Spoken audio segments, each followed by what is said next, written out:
Hello everyone, it's Chloe with Thistle and Verse. I am here today to film the Ring in the New Year's book tag created by Ray of Bookmark Chronicles.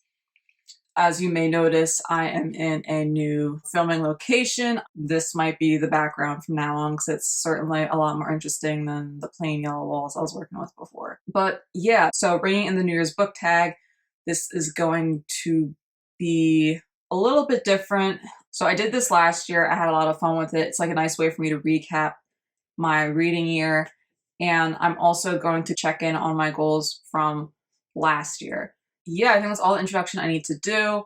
And I'm just going to get into the questions now. So the first question is, best book or series that you've read in 2022? So last year, nonfiction really carried my reading year, which was funny because I really only read 2 books, but they were just like so interesting and they really like pushed me to like keep reading more, because I definitely had times last year where I was just like having dry spells with reading, and nonfiction really like pulled me out of them and got me excited to read again. So if I had to pick a favorite nonfiction book from last year, it would be Ties That Bind, the story of an Afro-Cherokee family in slavery and freedom by Tia Miles. This is a history about the Shoeboots family.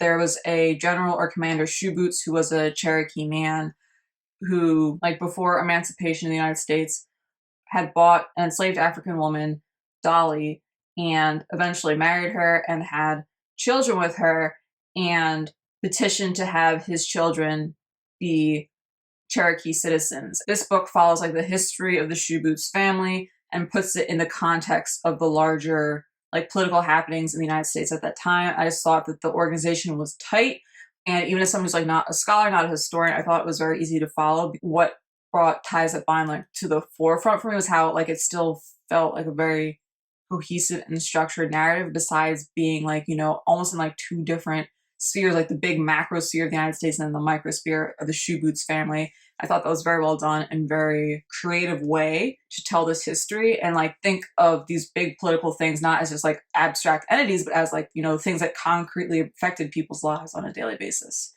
And then also I would say, oh, someone from my bookshelf, I can like just do this now. This is wild. I would also say for fiction, Darknesses by Lachelle Seville. I was sent a finished copy by Trown Books in exchange for a review, and so that review will be coming up shortly. But I just read this book and I was in love. This is a vampire Dracula reimagining where there's a Black woman, Oasis, who has recently escaped from a like Christian-inspired cult, and she's rebuilding her life in New York City and just trying to keep her head down, mind her business, working at this sci-fi bookstore. And then this beautiful Black woman, Laura, walks in and buys every copy of Dracula off the shelves because she wants to burn them. And we later find out that Laura is actually a reincarnation of Dracula, and she is in love with Oasis, and it's about their romance and their journey as people. And I just love Laura. Laura just reminds me of like, you know how Starfire from Teen Titans from Cartoon Network from like the early aughts. Starfire is like lawful good. Like she does weird stuff like, you know, drinking mustard, but like her mindset is very like lawful good. Like there are things you do and do not cross.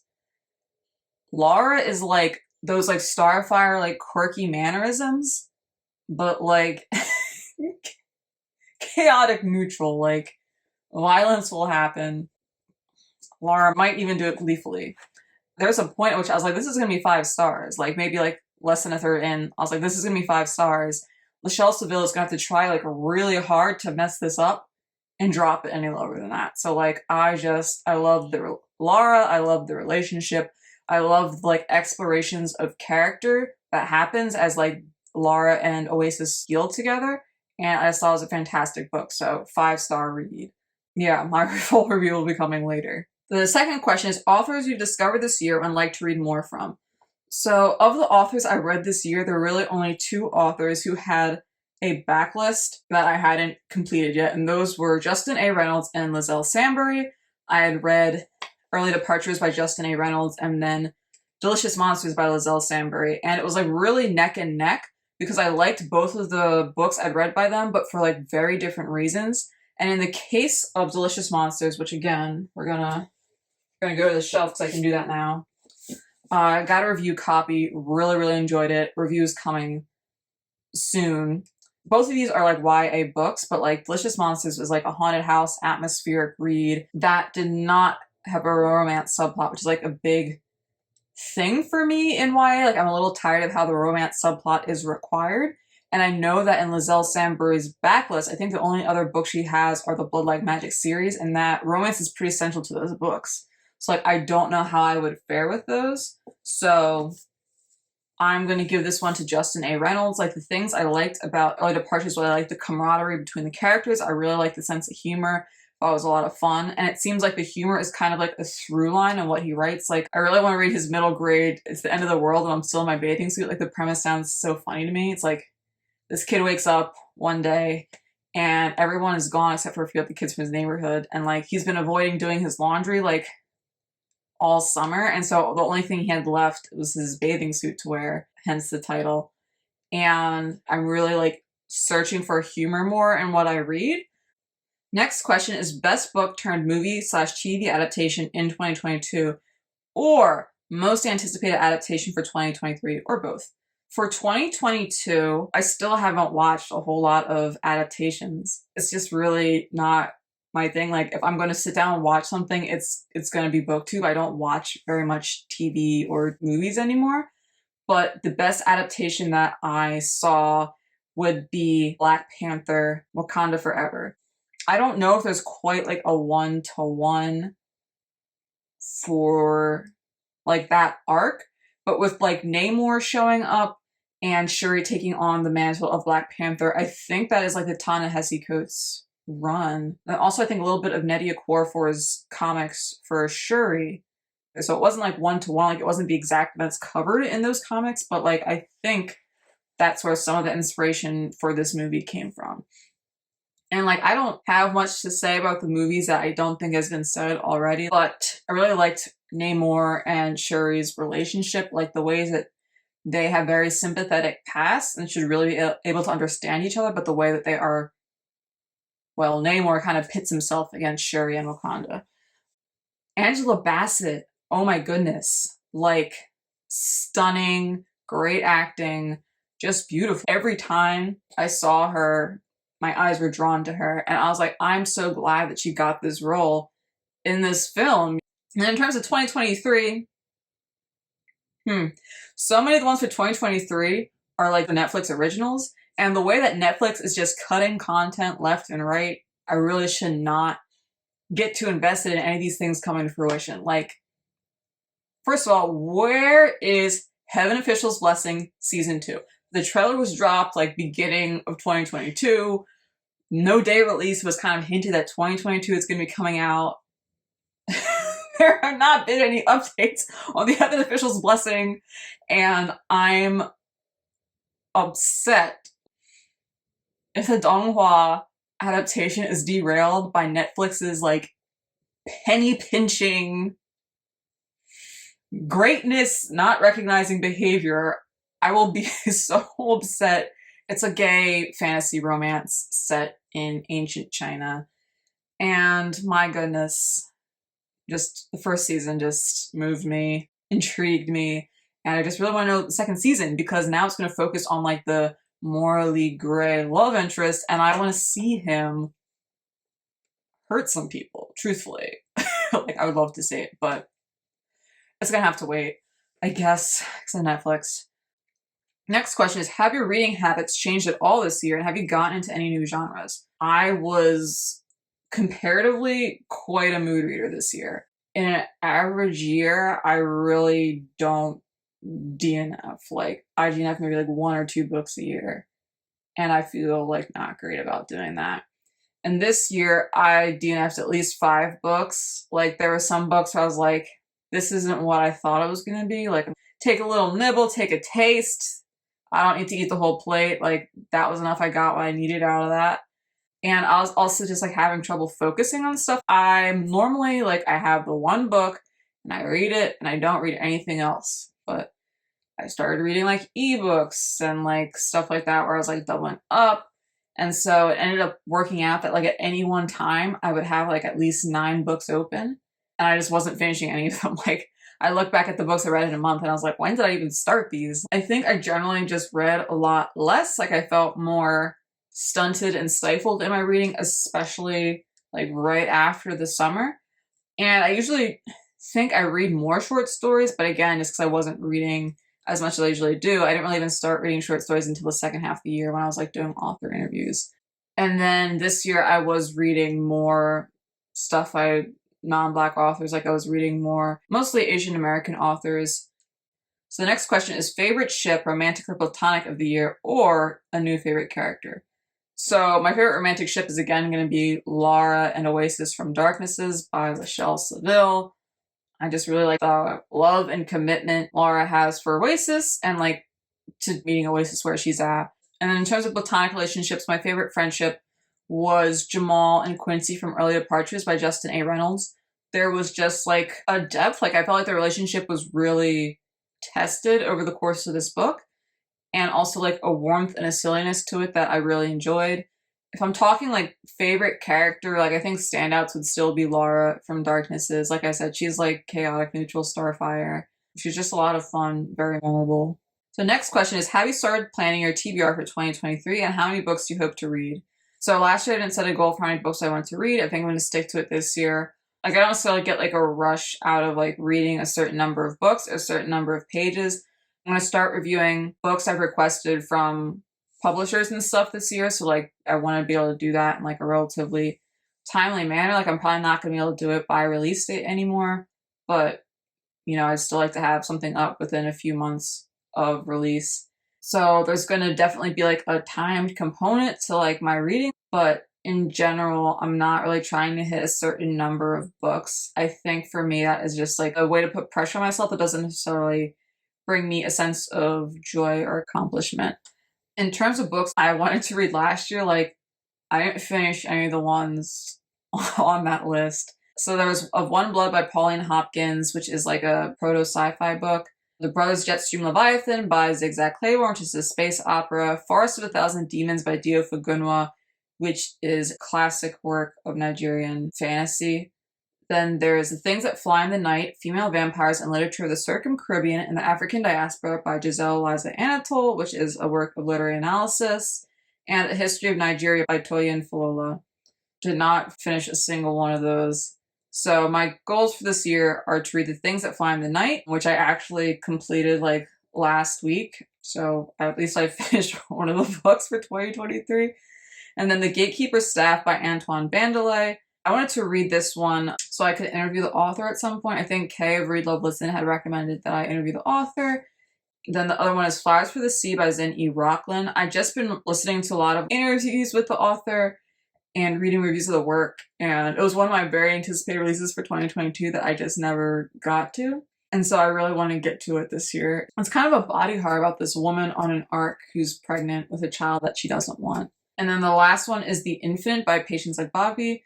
This is a middle grade sci-fi about a little girl who can jump through time. I've been trying to read more British authors, and Patience Like Bobby is British.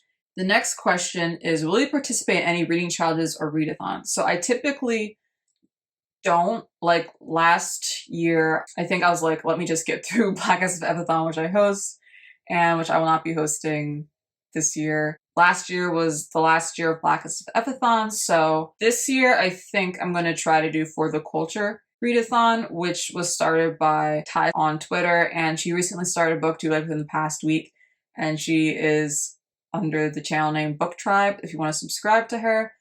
She has a really great channel. She reads a lot of horror and she has a fresh perspective, and so I think she's worth checking out. But she started doing stuff on Twitter with the For the Culture readathon, and I've always really admired the breadth of the prompts. Like I remember when I had to try and come up with prompts for Black Evathon, I was always scrambling, trying to think of something creative and new. And her prompts are always very creative. I really love the graphics, and so I want to try and actually participate. I believe it's coming back in February. Any New Year's resolutions or goals? So last year I had a few goals. I wanted to vacuum my room, which would require getting a lot of stuff off the floor first. And did I do that? Yes and no. I like did a lot of partial vacuums where I kind of like shuffled stuff around on the floor and then got the small handheld vacuum and then got in. But my room is still a work in progress. I got some like a cubby system for Christmas. So for reference, I had given my siblings a list of things I wanted for Christmas, and I went to go under the tree and see what I'd gotten, and I thought, based on the shape of the package, that what I was picking up was a interlocking foam mat. So I was expecting this thing to be under 5 pounds. I go to pick up this large box and almost throw my back out. And I unwrap it and realize it's not an interlocking foam mat. It was a shelf system for cubbies and weighed at least 25 pounds. And beneath the wrapping paper, there's a little warning that says, you know, heavy, handle with care, 2-person lift. It was like, oh, under the wrapping paper, huh? But I got that set up. My closet doesn't have a lot of like shelf space. So like it was kind of like I had a lot of stuff stacked on each other. I'd open the closet, things would fall out onto the floor. I had yarn in there. The yarn was all tangled and unusable. So I put the cubbies in. I can get most of my yarn collection in there, but it's just showing me that I have a lot of stuff I need to donate or get rid of or find other places to store. So I wanted to play Drunken Dreams of the Past on my flute, which is the theme for Modao Zushi, which I know I'm not pronouncing correctly. The English version is Grandmaster of Demonic Cultivation. It's the theme for the Donghua, the cartoon. And I have the sheet music and I've practiced it, but the thing that's like slowing me down for me to like play it and sound nice doing it is that my flute has a limited range. Like I have like a little over an octave, and like the sheet music I have is for piano, so like a much larger range. I kind of have to like remember in my head, like, okay, this is like the, you know, how you basically are going to change this so you can actually play it on the instrument you have. And I'm getting lazy. Like, you know, if you read music, you know, you're supposed to have a count, you know, keep count in your head. And I'm lazy. I'm like, I listened to this how many times when I've watched the show. I listened to this how many times just like on its own. Like, I don't want to count in my head. I just want to play it from how I remember the show being. And like, that's throwing me off because it's like, because of the octave jumps and stuff, it's just like not as familiar. I don't know quite where I am in the song. Yeah, so progress is being made, but I haven't completed it. So, this was a request from Britt Reiterly, but I mentioned on Twitter that one of my goals was to play this song on the flute, and Britt asked if I was ever actually going to post audio of it, so I will post quick audio of it so you can hear where I'm at.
And yeah, that was the song. My last goal for last year was to rollerblade backwards, and I was just having trouble trying to stick to a schedule. I was skating outside, like in the winter, like on a basketball court in my neighborhood. So like if people were there, like I had to like shuffle around.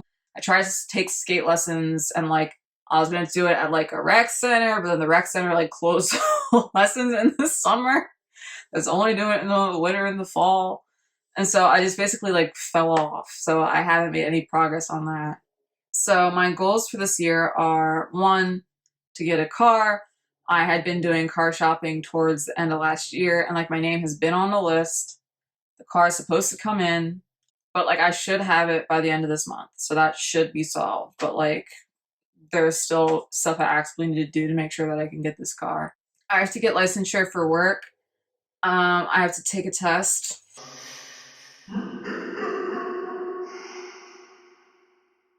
It's been at least 4 years at this point since I've taken like a sit-down standardized test, and this one is like 16 hours, like 2 days, 2 8-hour tests. A lot of studying is going to be required, and I'm not excited for it. It's not going to get any easier the longer I put it off. So at some point, I need to take this terrible, horrible, no good, very bad test. And I've started doing some research in terms of like, okay, what do I need to study? Are there study groups in my area? How can I make this as, it's not going to be painless, but how can I make this as simple as possible for me and get through this? And then my last goal is I want to do roller skating lessons because it is winter. And so skating rinks are having them again. I was actually supposed to go earlier today at like first thing in the morning on Saturday. So I was supposed to go today and I overslept. So I'm off to a great start, but hopefully I'll get into that. So that was the tag, everybody. Thanks for watching. Don't forget to check out Book Tribe and stay tuned because I'm also planning to do the newest book tag.